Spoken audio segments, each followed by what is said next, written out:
Hello everyone, मैं विक्रम आप सभी का हमारे इस यूट्यूब चैनल पर स्वागत करता हूँ। आज हम स्टार्ट करने जा रहे हैं क्लास 11 की बिजनेस स्टडीज। ठीक है, तो देखो क्लास 11 की बिजनेस स्टडीज स्टार्ट करें, चैप्टर नंबर 1 स्टार्ट करेंगे आज हम। उससे पहले कुछ चीज़ें हैं जो बिजनेस स्टडी से रिलेटेड जो आपको पता होनी चाहिए, आपको समझ लेनी चाहिए। बहुत छोटी सी है, 30 सेकंड लूँगा मैं आप सभी का। देखो इसके अंदर सबसे मेन चीज़ जो है बिजनेस स्टडीज़ के अंदर, अगर आप बिजनेस स्टडीज़ में अच्छा स्कोर करना चाहते हो, सबसे पहले इसको डेली बेसिस पे पढ़ना सीखो, बहुत इजी है सब। और दूसरी चीज़, इसको क्या करना है, जितना ज़्यादा से ज़्यादा हो सके आपको रियल लाइफ से इसको रिलेट करते हुए चलना है। अगर आप इसको रियल लाइफ से रिलेट करते हुए चलोगे तो आपको ये लंबे समय तक याद रहेगा। ठीक है, अगर आप रियल लाइफ से इसको रिलेट नहीं कर पाओगे तो आपको बार बार क्या करना पड़ेगा, इसको रटना पड़ेगा और बार बार भूलोगे एग्जाम के अंदर। अगर आप इसको रियल लाइफ एग्जाम्पल से इसको अगर याद कर लेते हो, क्यों? क्योंकि बिजनेस स्टडी में जितनी भी चीज़ें, वो सभी चीज़ें वही हैं जो आपके आसपास होती हैं डेली बेसिस पे।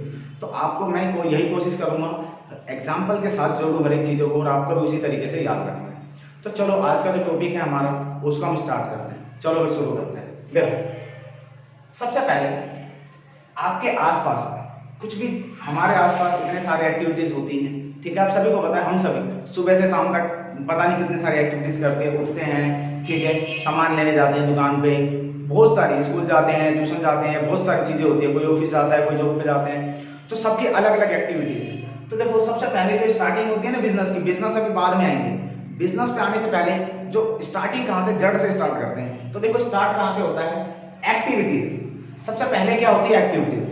तो ह्यूमन एक्टिविटी, हमारे आसपास जितने भी लोग हैं वो सभी कुछ ना कुछ एक्टिविटी करते हैं। किस लिए करते हैं, ये भी मेन रीजन। तो अपने वांट्स को सेटिस्फाई करने के लिए, अपनी इच्छाओं को सेटिस्फाई करने के लिए हर एक व्यक्ति कुछ ना कुछ कार्य करता है। ठीक है, जैसे आपके फादर भी कहीं जॉब पे जाते होंगे, ऑफिस जाते होंगे, अलग अलग प्रोफेशन होते होंगे सभी के। बच्चा है, सुबह उठता है, स्कूल जाता है, कोई जॉब पे जा रहा है, कोई डांसिंग क्लास जा रहा है, हर किसी का अलग अलग कार्य है, वो अपने अपने कार्य में जा रहे हैं। तो हर एक ह्यूमन कुछ ना कुछ एक्टिविटी कर रहा है, जिसे हम क्या बोलते हैं, ह्यूमन एक्टिविटीज। हर एक व्यक्ति कुछ ना कुछ करता है। हिंदी में क्या बोलेंगे उसको, मानवीय क्रियाएं। ठीक है बच्चों, क्या बोलेंगे, मानवीय क्रियाएं। अब देखो मानवीय क्रियाएं जब अपने आसपास हो रही हैं तो आप उसमें देखोगे ना, दो तरीके की एक्टिविटीज पाई जाएंगी। दो तरीके, पहला कौन सा होगा, अनार्थिक क्रियाएं, नॉन इकोनॉमिक एक्टिविटीज। कौन सी होंगी, अनार्थिक क्रियाएं, इंग्लिश में बोले तो नॉन इकोनॉमिक एक्टिविटीज। और जो सेकंड वाला होगा वो क्या होगा, इकोनॉमिक एक्टिविटीज, मतलब आर्थिक क्रियाएं। आप लोगों को नाम से भी पता लग गया होगा, क्या, आर्थिक। इकोनॉमिक मतलब पैसों से संबंधित, किससे संबंधित, पैसों से संबंधित। अनार्थिक मतलब जिसके अंदर पैसे का कोई रोल नहीं है, पैसे से संबंधित ना हो। तो देखो सबसे पहले हम बात करते हैं आर्थिक की। अगर हम आर्थिक की बात करें तो पहले इसकी मैंने नीचे इसकी डेफिनेशन लिखी है, मीनिंग लिखी है, उसको समझते हैं, फिर मैं आगे आपको समझाता हूं। देखो वे क्रियाएं जिनका उद्देश्य धन कमाना होता है आर्थिक क्रियाएं कहलाती हैं। ठीक है, बहुत सारा लैंग्वेज में है। उसके बाद देखो इसकी इंग्लिश में, it refers to that activity which is undertaken with the objective of earning money। मतलब क्या होता है, मतलब ये वे क्रियाएं हैं जिनका मेन जो उद्देश्य होता है, मेन मोटिव होता है, वो क्या करना होता है, पैसे कमाना होता है। जैसे मैं आपको एक एक्टिविटी दूं, आप क्या करो, अपने आसपास के सभी लोगों का जो भी एक्टिविटी कर रहे हैं उन सबका नाम लिखो, और क्या क्या एक्टिविटी कर रहे हैं वो लिखो, और वो किस लिए कर रहे हैं। अगर आप बनाओगे ना, तो जैसे कोई व्यक्ति जॉब पे जा रहा है, किस लिए जा रहा है, पैसे कमाने। तो दो तरीके में क्लासिफाई होगा, हर एक एक्टिविटी जो है दो तरीके में क्लासिफाई हो जाएगा। क्या, या तो पैसे के लिए कर रहा होगा, या तो किसके लिए कर रहा होगा, बिना पैसे के कर रहा होगा। जैसे आपके घर में मदर है, खाना बनाती है, पैसे तो नहीं लेते उसके लिए, तो वो क्या हो गया, अनार्थिक क्रियाएं आ गई। ठीक है, अब देखते हैं कौन सा, अनार्थिक। अनार्थिक क्रिया क्या कहलाएंगी, वे क्रियाएं जिनका उद्देश्य मनोवैज्ञानिक संतुष्टि प्राप्त करना होता है अनार्थिक क्रियाएं कहलाती हैं। इंग्लिश में देखते हैं, it refers to that activity which is undertaken with the objective of getting psychological satisfaction. मतलब क्या हुआ, इसका मेन मोटिव पैसा कमाना नहीं होता, क्या होता है, साइकोलॉजिकल सेटिस्फैक्शन। साइकोलॉजिक मतलब मानसिक रूप से संतुष्टि प्राप्त करना होता है सिर्फ। ठीक है, और इसके अंदर ये भी कह सकते हो सेवा भावना से किया गया है। अनार्थिक क्रिया में वो भी एक्टिविटीज आते हैं जो सेवा भावना से किया जाता है। जैसे आप क्या है, स्कूल जा रहे थे, रास्ते में एक अंकल दिख गए आपको, जो क्या थे, अंधे थे, आपने उनको रोड क्रॉस करवा दिया। तो ये कौन सी एक्टिविटी तो की आपने, लेकिन कौन सी की आपने, नॉन इकोनॉमिक एक्टिविटीज। ठीक है, तो नॉन इकोनॉमिक एक्टिविटीज वो एक्टिविटीज होती है जिनके अंदर वो एक्टिविटीज आती है जिसके लिए आप पैसे नहीं लेते, जिस या सीधी सीधी सरल भाषा में कह सकते हो पैसे से जिसका कोई लेन देन ना, उसे हम क्या बोलेंगे, अनार्थिक क्रिया।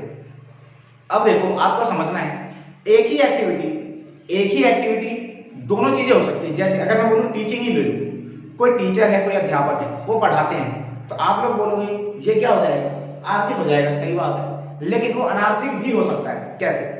अगर कोई अध्यापक स्कूल में जाके पढ़ा रहे हैं, किसी इंस्टीट्यूट में पढ़ा रहे हैं, किसी ट्यूशन सेंटर में पढ़ा रहे हैं, तो वो वहां से क्या दे रहे हैं, पैसे, अपनी इनकम जनरेट कर रहे हैं, तो वो क्या हो जाएगा आपका आर्थिक, इकोनॉमिक एक्टिविटी। ठीक है, लेकिन वही अध्यापक अपने घर पे आके अपने बच्चों को पढ़ा रहे हैं, अपने बेटे को पढ़ा रहे हैं, बेटी को पढ़ा रहे हैं, तो वो क्या हो जाएगा आपका नॉन इकोनॉमिक एक्टिविटी। तो आपको एक चीज पता लग गई होगी, एक ही प्रोफेशन, एक ही चीज, मतलब एक ही एक्टिविटी इकोनॉमिक भी हो सकती है और नॉन इकोनॉमिक भी हो सकती है। किसके ऊपर डिपेंड करता है, उसकी कंडीशन के ऊपर, कि उसकी कंडीशन क्या गिवन है। एग्जाम के अंदर ये क्वेश्चन आता है, क्या बोलेगा, आपको एक्टिविटी दे देगा, बताइए किस तरीके का एक्टिविटी है।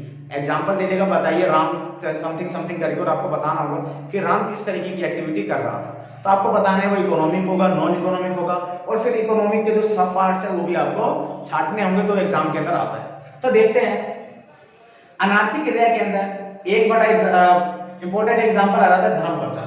क्या करना, कोई व्यक्ति है धर्म प्रचार कर रहा है, तो वो आपका किसके अंदर आ जाएगा, अनार्थिक क्रिया। इंग्लिश में बात करें तो प्रीचिंग बोल देते हैं या तो मिशनरी बोल देते हैं। उसके बाद देश सेवा, सर्विस टू नेशन। अगर कोई व्यक्ति सर्विस टू नेशन दे रहा है, मतलब देश को सेवा दे रहा है, तो वो भी किसके अंदर आएगा, अनार्थिक।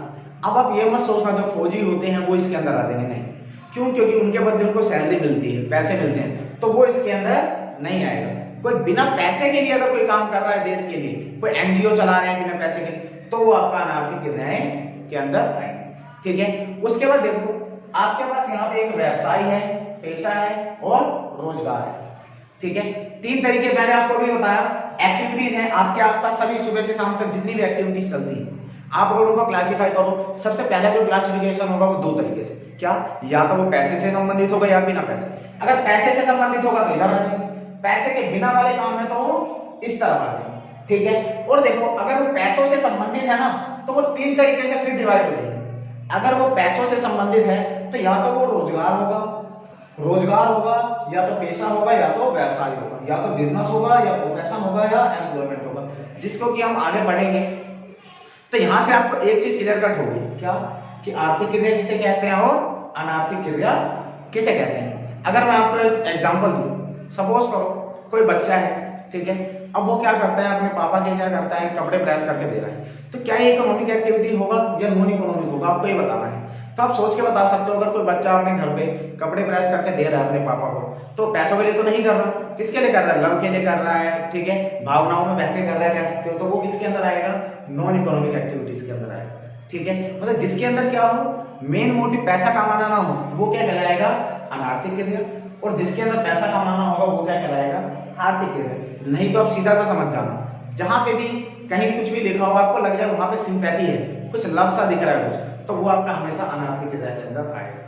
ठीक है, तो आपको ये चीज समझ में आ गया होगा, आर्थिक और अनार्थिक। अब आगे की जो क्लासेस होंगी उसके अंदर हम क्या पढ़ेंगे, व्यवसाय पढ़ेंगे, पेशा पढ़ेंगे और रोजगार पढ़ेंगे। तो आज की क्लास हम यहीं पे ओवर करते हैं। Thank you for watching.